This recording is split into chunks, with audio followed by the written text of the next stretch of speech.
All right, so Addictive Drums has been updated to 2.8.3. Not too much except for support for the Hip-Hop and Gospel pack and the MIDI pack, MIDI map for the Hampback EZdrums, and various small UI and bug fixes. But let's check out a trick here. So I don't own the Hip-Hop and Gospel pack, but I'm going to show you a trick here to get something similar to the sound of those packs. Let's check this out.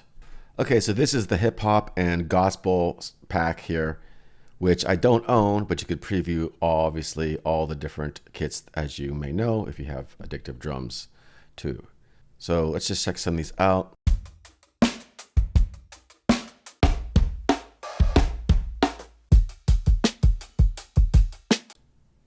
Pretty nice. So I like this one here.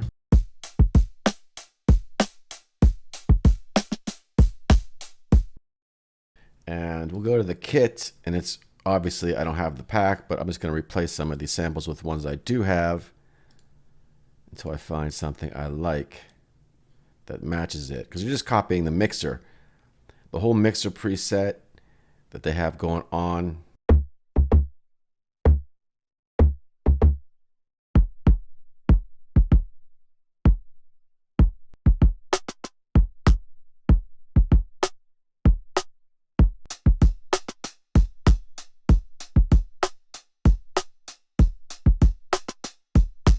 So now I have something very similar sounding, just with different drums. And then we can even go in here and put some toms on here.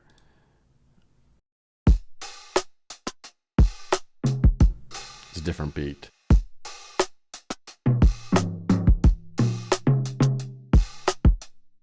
And of course, go in and change all the cymbals and everything.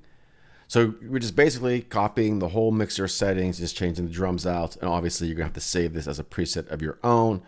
But just a little hack that you can do with inside Addictive Drums, which I don't think you could do in any of the other, like EZdrummer, or, I mean, you can replace drums and stuff, but not with one's presets, mixing presets that you don't own. So it's pretty wild.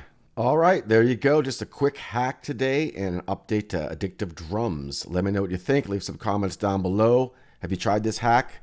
You could do this with all the other expansion packs as well. And depending on how many drums you have, you're going to get different results. But anyways, check it out. Let me know what you think. I will talk to you soon.